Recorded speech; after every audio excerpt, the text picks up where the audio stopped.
What up, Cavs Nation? I'm your host, Ethan Sands, and I'm back with another episode of the Wine and Gold Talk podcast. And joining me all the way from Utah, Chris Fedor, after the Cavs comeback win, 120-91. The Cavs are back in the win column after losing 4 straight. Their longest losing streak of the season is no more. Chris, the Cavs, with their win tonight, were able to tie their most road victories in a single season, 27, matching their 2008-2009 year. And then they clinched a top 2 seed in the Eastern Conference and home court advantage in the first 2 rounds of the postseason. Their magic number to clinch the top seed in the Eastern Conference is now 7.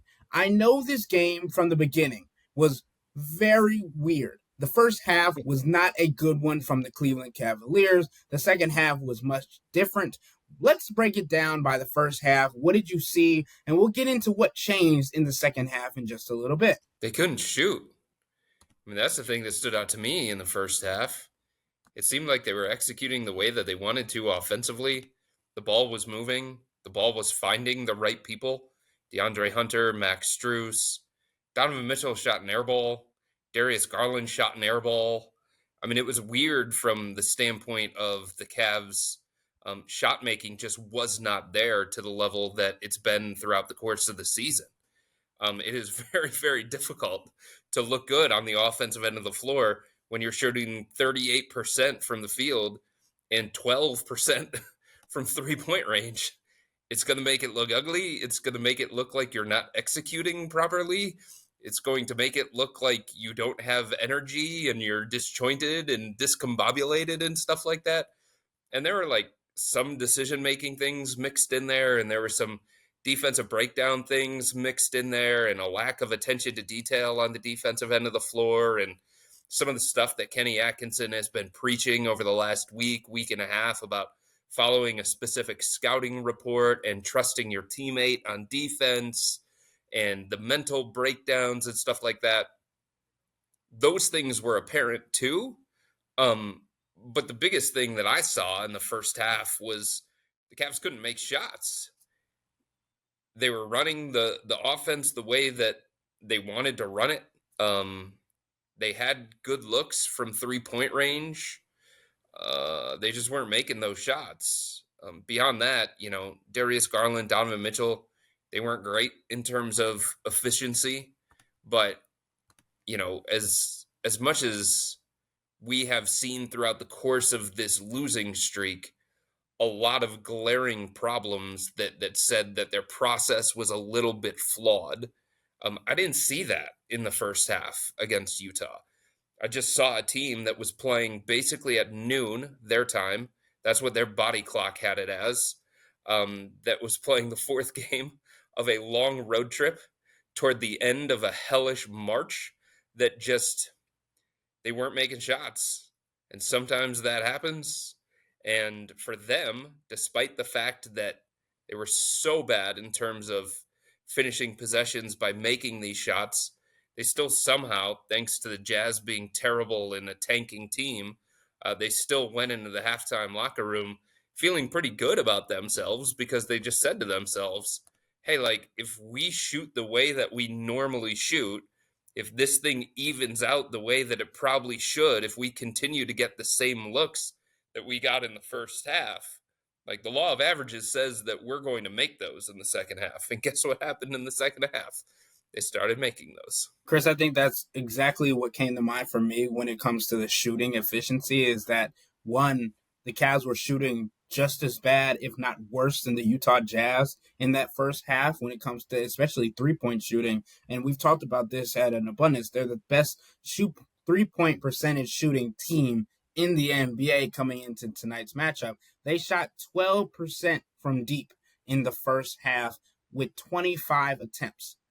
The Utah Jazz were 6 of 27 for 22.2% in that first half, right? So we talk a lot about how this Cavs team, and when I said come back earlier, I meant come back to their senses, come back to being themselves. This is a game where the Utah Jazz only led by 39 seconds, and their biggest lead was 2 points. So it Right. wasn't saying the Cavs were coming back from a deficit. It's more like they had to snap back into being who they are, and shooting is a big part of that. And over this last 4-game losing streak before today, we saw that their shooting numbers had dropped a lot, and especially in the month of March as a whole.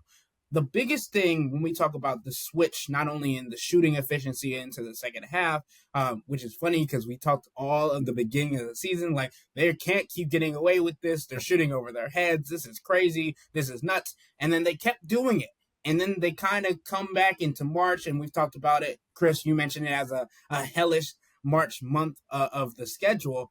I mean, they played like a normal basketball team rather than the best in the NBA. And everybody was like, oh my God, this team is not going to be able to get back to the level that they played at. Sure, again, pump the brakes. It's the Utah Jazz. They got Portland in a couple days. We'll see another test, even though it is the Portland Trailblazers, who aren't good either. But I feel like what was most important in hearing in post-game press conferences was Kenny Atkinson talking about the guy that I call Joy Boy, Darius Garland. Basically, the same guy that had his joy taken away from him last season due to the fractured jaw, which Chris chronicled all of what Darius Garland said at the beginning of the season, getting his joy back, and him saying, basically, we need to just have fun. It is a kids' game. We haven't had fun in the last 4 days.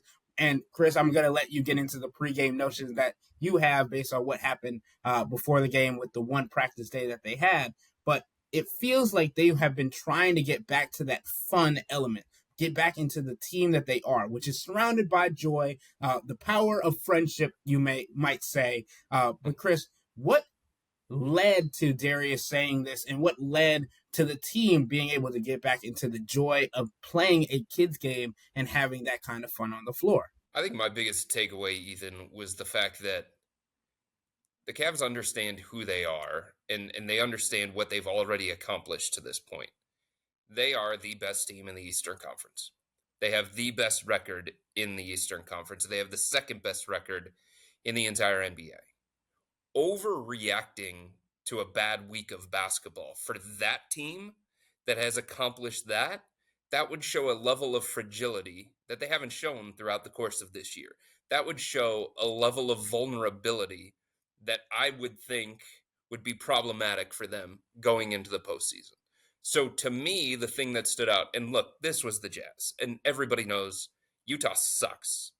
The guys that they're playing out there, they have to play to some degree because they're former first round picks, and they've got to get a look at them. And it's not solely about winning basketball games for the Jazz at this point. They've got the second worst record in the NBA for a reason. But the Cavs stayed true to themselves in the face of the greatest adversity that they've seen this year. And it sounds really weird to say that because it was a 4-game losing streak, and that's it. And at the end of the day, they're still almost already at the 60 win mark. But that's the thing that Kenny has brought here. It's a level of understanding of who these guys are, what they are, and who they want to be. And I talked privately with Donovan Mitchell after the game, right outside the locker room. I talked privately with Kenny Atkinson right outside the locker room. I talked to Darius Garland. I talked to all these different guys just about maintaining who they are and what their identity is in the face of their greatest adversity throughout the course of this season. And I think it's pretty telling that, you know, when they were faced with a 4-game losing skid, they didn't go away from what has made them them. And what has made them them is this loose environment, the fun that they have, the joy that they play with. Ty Jerome calls it swag. If you want to go that far, you can call it a swag that they play with and all that kind of stuff. And I think it would have been more alarming to me as I was walking back from the arena, going to my dinner spot. Like, I was trying to think of what direction I was going to go with my post-game follow-up. And I think the thing that stands out to me is it would have been more alarming for them this late into the season with the playoffs fast approaching to like change who they are and do something drastic in the face of this adversity. And for them, they haven't practiced in nearly 2 weeks. The last time they practiced was on the campus of Vanderbilt. That was a scheduled practice because there was a little bit of a break in the schedule. But for them, if they would have thrown in like this long, hard, grueling practice session in the middle of their longest road trip of the season that covers 5 cities in 10 days, multiple time zones, a couple of back-to-backs, a 3 and 4 night stretch, and this game against Utah, which was almost the equivalent of a back-to-back because they landed here in Utah around like 7 o'clock, then lost an hour and had to get up for an afternoon game on a Sunday. Practicing in the face of that would have been coaching malpractice, especially when you've got the best team in the Eastern Conference and one of the best teams in the end. Like, that would have been a case of Kenny Atkinson overreacting and not treating this team as the team that it has become. And that's not to say that during this losing streak that they were doing everything right and that they didn't have things that they had to work on, and they didn't have things that they had to work through. But it was just a recognition of that would have been a drastic change from what we've done all season and what we've grown accustomed to. Because I talked to Ty Jerome after the game and I said, like, what does it say that on the off day in the face of a 4-game losing skid, you guys played horse? And then after doing that, like, you validated Kenny's decision that he made in conjunction with the leadership council of this team. You validated that decision by winning a game and snapping the losing streak. And he was like, that's what we've done all year. That's who we've been all year. And I think staying true to yourself is really, really important. And I think all of the guys appreciated the approach that Kenny took. I think the leaders made the right decision. And they didn't overreact to a 4-game losing streak because they had no reason to overreact to it. It's almost like this is kind of the formula for these winning championship teams, right? Not only having a rough march, which we've seen historically has been the case for some of the best teams that we've seen, but also the fact that they don't get too caught up in the wins and the losses, right? Because this team understands where they are. They understand who they are. And the identity of this team is what they had to get back to on the floor. Rebounding, playing with pace, shooting, not necessarily being selfish, but more so getting other people around you and taking not the best shot, but a great shot. And I think that's something that we got to see today, especially with the lack of defense that Utah simply plays. They were ranked second worst in the NBA coming into tonight in defensive rating. And obviously, we also talk about how they were without two of their biggest rebounding assets, with John Collins and Lauri Markkanen being out the game. And they had to lean on Walker Kessler. And don't give Walker Kessler any grief, because he gives the Cavs some problems sometimes throughout this season and throughout history. We've seen it last year as well. But, I mean, Jared Allen and Evan Mobley simply turned it on to a different level in the second half. There was a point where Walker Kessler had the same amount of rebounds as the entire Cavs team. It was 7-7. So, like, early on into the game. But I think this Cavs team, which has been known to come out slow in the second half, I think it was also a big telltale sign that the third quarter is when they took a different leap and took a different step against the Utah Jazz. Again, it's the Jazz. We're not making a big deal, but I still think that the conversations, the tough conversations that these guys are able to have with one another are huge going into the playoffs and will help them when they get down the stretch into these tougher environments. All right, so remember last year, right around Easter, it's the beginning of a West Coast trip. The Cavs get completely embarrassed against the Denver Nuggets. And that's like how the tone of that road trip was set, with like a team that looked completely overwhelmed and completely overmatched. And then after that game, Donovan Mitchell is pissed. You can tell. And he goes in front of the cameras, in front of the reporters, and he says, "It's effing April." Like basically alluding to the fact of these things that we have struggled with all season long are still here. And it's April. And the playoffs are right around the corner. So I asked Donovan after the game tonight, right outside the locker room, I said, "Do you remember saying that in Denver?" And he said, "Yes, I do." And I said, "Okay, like, why was that your approach then? And then why did you take a different approach in the face of this 4-game losing streak?" And he said, "Chris, because we're not the same team and because we've already shown how great we can be. Like, we have already shown the level that is required for us to be a championship level team." And he said, "Last year, we didn't show that. Like, last year, we were still striving to try and become that team. Last year, we were trying to figure out how to become that team and what kinds of things we had to do to become that team." And there was like legitimate wonder inside that locker room of whether they could even get to that point. And I think rightfully so. But because they have already done so many great things throughout the course of this year, they didn't want like a 4-game losing skid, no matter what time of year it was, to overshadow or overtake all of those things.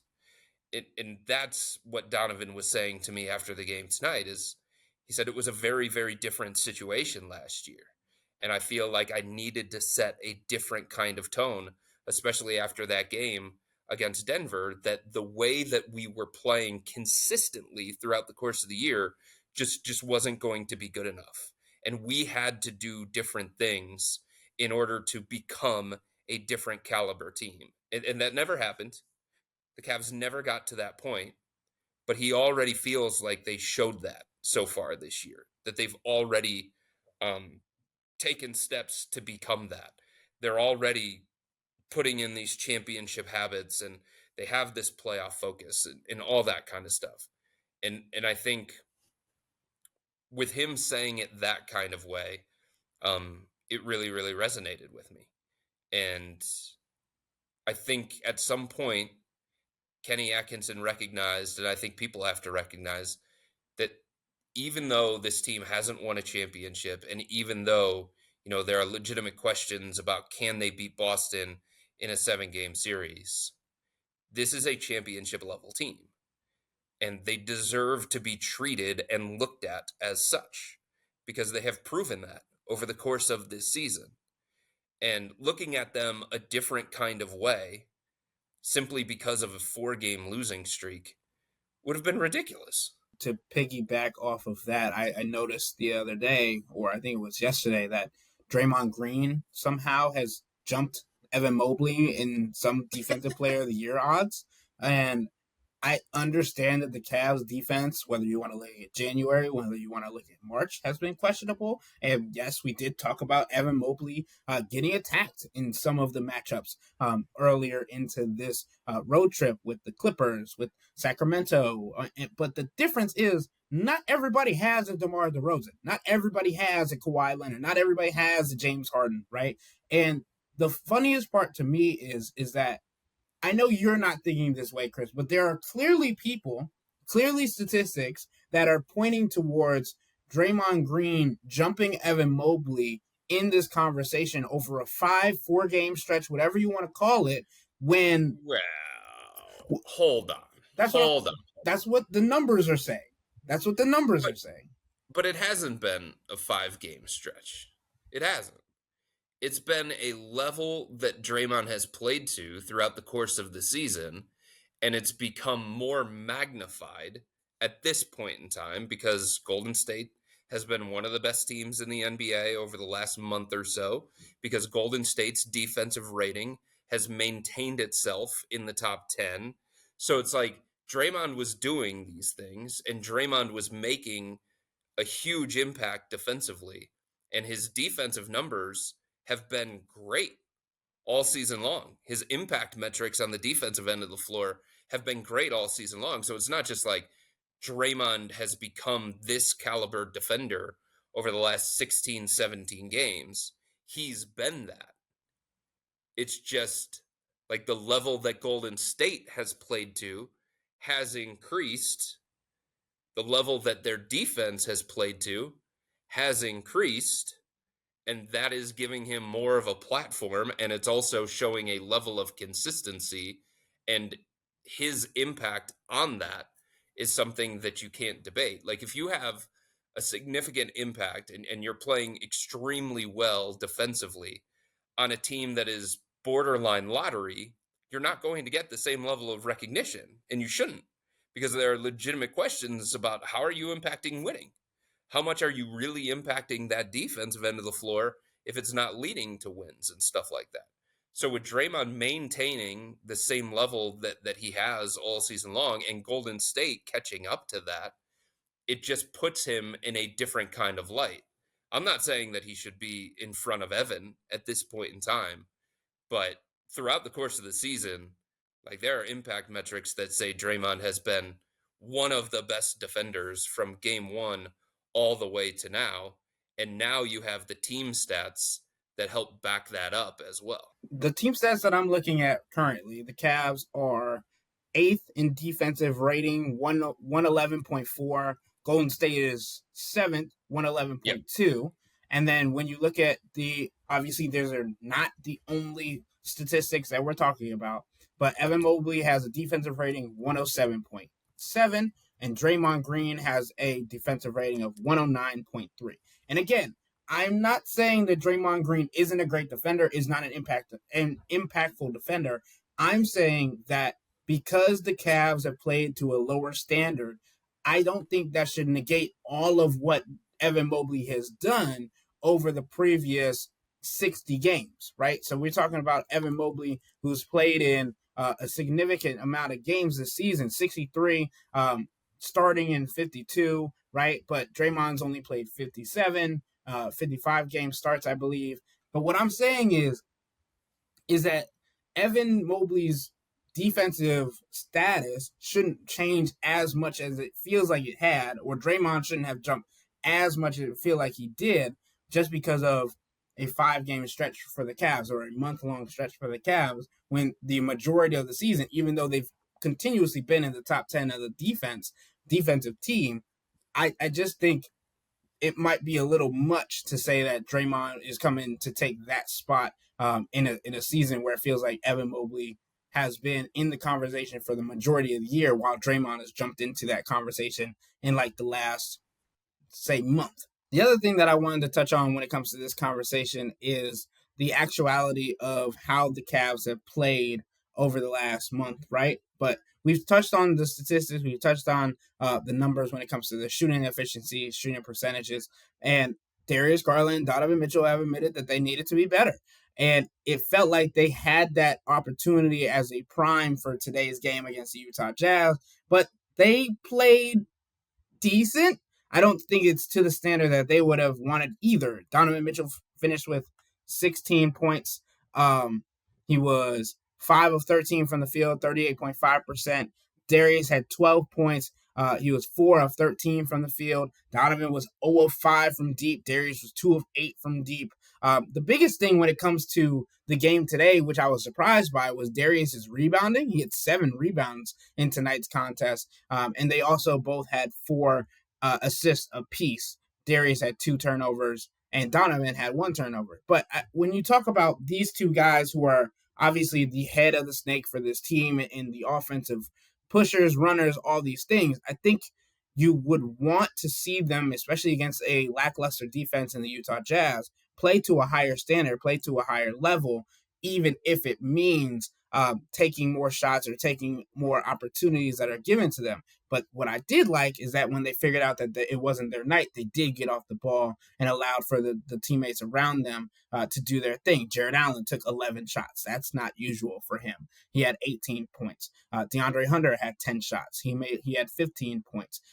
Ty Jerome, 6 shots. Evan Mobley, 10 shots. Feel like he could have got more. Sam Merrill, 9 shots. That's too many, Sam Merrill. But I'm glad you're taking them, right? So there's different schemes and different things that we talk about for each player, what you're supposed to be doing, what can be too much, what can be too little. So I definitely think in these situations, especially when you talk about these starters didn't play for a majority of the fourth quarter or the fourth quarter at all, that it makes sense that some of these rotation players have more shots. I just think in bigger picture, Darius and Donovan have to be great, not just good, when the playoffs come around. And they need to get back on track because we know this last month has been hard for them. Yeah, I don't know what to make of the whole Darius thing. I would think at some point there has to be a level of concern because Ethan, when you talked about last year with the Cavs and with Darius and his struggles, when there's something logical that points to why something could be happening, then it's easier to understand. And it was easier to process Darius's last year struggles because of all of the different factors that were going on. Those things aren't going on right now with Darius. And the level that he's played to in March is very, very similar to the way that he played last year for the Cavs, where he called it one of the toughest seasons, one of the toughest years of his entire career. But there isn't an injury thing. There isn't anything going on from a personal standpoint. So I don't know. Like, I don't know what to make of these struggles with Darius. And that's a tough place to be in. Because, like, on one hand, you could sit there and you could say, well, everybody is entitled to one of these kinds of stretches. Everybody goes through shooting slumps at various points throughout the course of the year, and Darius was due for one. And if you feel like it's happening right now, then he's able to get it out of the way, and he's able to find himself toward the end of the season, going into the postseason. Yeah, I guess you could certainly say that. But I think it just comes down to this. If the Cavs are going to be an elite team, if they're going to be an elite offense, Darius has got to be better. He's got to be better than what he's been since the All-Star break. And the same thing goes for Donovan Mitchell. And I just don't think you can assume, just because Darius was good at the beginning of the year, playing at an all-star level at the beginning of the year, like, I don't think you can just assume that you can snap your fingers and then all of a sudden it comes back. You know what I mean? Like, he's got to start finding it to a different kind of level than what he has shown. I mean, the first half tonight for Darius was some of these shots just weren't even close. I mean, I think from a positive standpoint, Ethan, is he's still getting to his spots. He's still beating guys off the dribble. He's still able to create space and create separation. And if he's not doing it on the ball, he's able to create movement off the ball, and they can use him in a variety of ways. But man, the way that he has played in March, like, that is just not going to be good enough in a playoff environment when you're starting to talk about, the margin for error for the Cavs shrinking series by series by series. He doesn't seem worried about it right now. His teammates don't seem concerned about it. The organization doesn't seem concerned about it. But it's harder to explain this month of March than it was to explain last year. As weird as that sounds, it is harder to explain what's going on right now with Darius than it was last year. 100%. And this is against teams that aren't necessarily hunting him or not necessarily guarding him full court, or all of these things that we know are going to happen in the playoffs, right? And there's going to be a different level of intensity and different caliber of opponent. Not the Utah Jazz, that's for sure. So I definitely think it's something to monitor when it comes to Darius, and we've been seeing it all month with him and Donovan. And it's something that you don't, as a fan, want to get worried about, but when they go and play against New York in a couple of weeks, you're going to see if Jalen Brunson's back, if OG Anunoby's there, if Josh Hart is back, if all of these players are going to be able to put their test on Darius Garland to see how he's going to fare, how he's different from last year. And the last thing I'm going to say is we talked about this team being one that could separate him from everybody else in a different light when it comes to 50, 40, 90. He's ruined those chances, and it's more likely that Ty Jerome is going to be the 50, 40, 90 guy for the Cavs this season than Darius Garland. But Ty Jerome is also shooting 86.5% from the free throw line right now, so he'll need a lot of more attempts at the charity stripe to get back on that. But with all that being said, that'll wrap up today's episode of the Wine and Gold Talk podcast. But remember to become a Cavs Insider and interact with Chris, me, and Jimmy by subscribing to Subtext. This is where you can send in your questions for this week's episode for a Hey Chris podcast. Sign up for a 14-day free trial or visit cleveland.com/Cavs and click on the blue bar at the top of the page. If you don't like it, that's fine. All you have to do is text the word STOP. It's easy, but we can tell you that the people who sign up stick around because this is the best way to get insider coverage on the Cavs from me, Chris, and Jimmy. This isn't just our podcast, it's your podcast. And the only way to have your voice heard is through Subtext. Y'all be safe. We out.